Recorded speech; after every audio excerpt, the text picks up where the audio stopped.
Свой 17-й студийный альбом фолк-рок-дуэт «Америка» выпустили 26 июля 2011 года. Альбом назывался «Back Pages». Альбом выходил только на CD, в моей коллекции его нет, о чем я очень сожалею. Фотографию для обложки альбома сделал Чад Гриффит. На ней изображен рукописный альбом в коричневом кожаном переплете с нотами, лежащий на деревянном столе.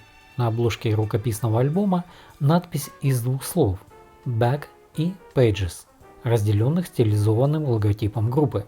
Это первый студийный кавер-альбом дуэта, в котором Джерри Бекли и Дьюи Баннелл исполняют песни таких влиятельных исполнителей, как Джонни Митчелл, Пол Саймон и Нил Янг. Back Pages считается достойным, хорошо спродюсированным посвящением авторам песен, которые вдохновляли группу.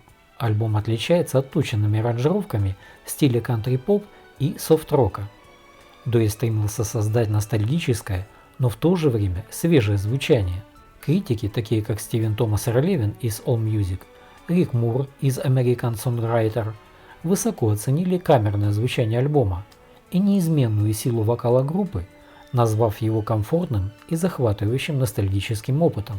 В своем обзоре альбома для AllMusic Стивен Томас Релевин написал: «Это комфортно и увлекательно, но без самодовольства. Это визит к старым друзьям, которые все еще могут сделать что-то неожиданное после всех этих лет». В своем обзоре для American Songwriter Рик Мур похвалил подборку песен за включение как старых, так и современных стандартов. И заметил, голоса и диапазоны Америки, кажется, ничуть не изменились. Если уж на то пошло, эти парни просто становятся лучше, поскольку они поют с уверенностью, которую может дать только возраст. Критики отметили чистоту звучания, благодаря чему песни звучат как классические треки Америка. Продюсером альбома был Фред Молин. Музыкальный стиль Back Pages состоит из классического американского вокала и акустической гитары. Сессионные музыканты из Нэшвилла участвовали в расширении инструментального сопровождения.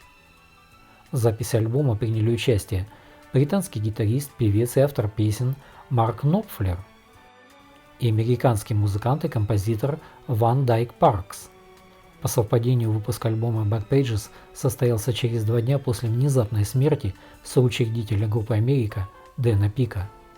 Альбом открывается песней Пола Саймона «Америка».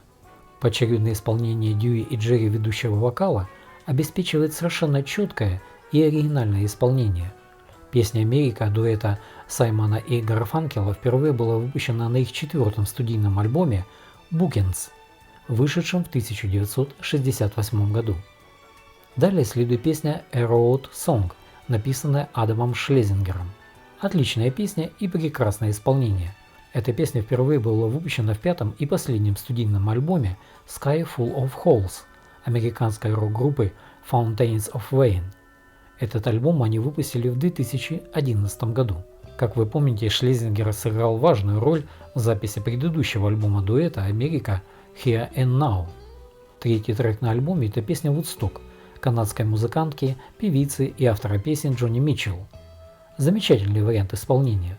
Оригинальная версия Митчелл впервые была исполнена на концерте в 1969 году и появилась в апреле 1970 года на ее альбоме Ladies of the Canyon. Далее звучит прекрасная песня группы Beach Boys «Каролина Ноу» с изумительным вокальным исполнением дуэта «Америка». Автор этой песни, лидер и один из основателей группы Beach Boys Брайан Уилсон заявил, что эта версия дуэта превосходна. Песня группы New Radicals «Someday We Will Know» впервые была выпущена на альбоме группы Maybe You Have Been Brainwashed Too, возможно, вам тоже промыли мозги, в 1998 году. Вариант дуэта песни «Someday We Will Know» исполненный весьма изысканно. Далее следует известный хит Марка Knopfler «Sailing to Philadelphia». Оригинал песни был выпущен на одноименном альбоме Марка Knopfler в 2000 году. Кавер «Америка» с переливами звучания акустических гитар и проникновенным вокалом звучит отлично.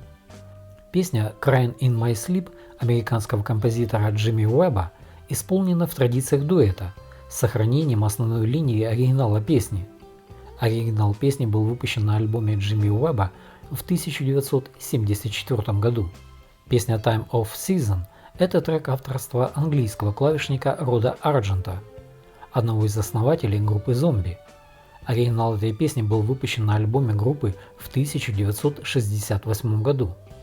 Вариант этой песни в исполнении дуэта Америка не сильно отличается от оригинала, сохраняя все достоинства этой великолепной, уникальной, основополагающей рок-песни.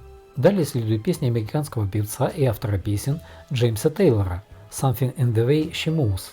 Что-то не так в том, как она движется. Кавер на эту песню исполняли разные исполнители. Вариант дуэта – один из лучших.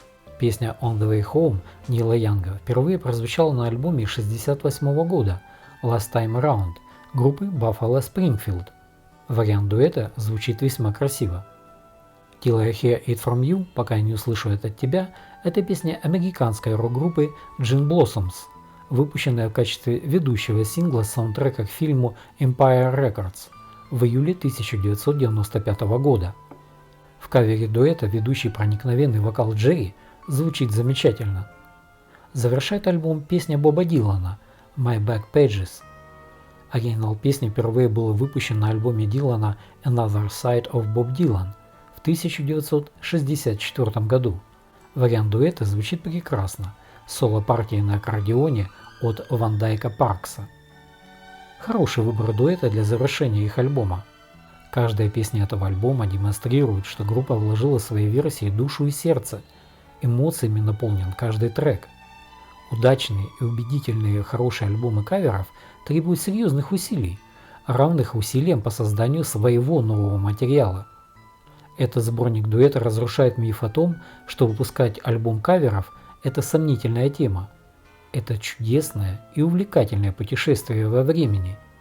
Хотя в некоторых случаях песни этого альбома звучат очень близко к оригинальным аранжировкам, в общем альбом звучит как традиционный песенный материал дуэта Америка.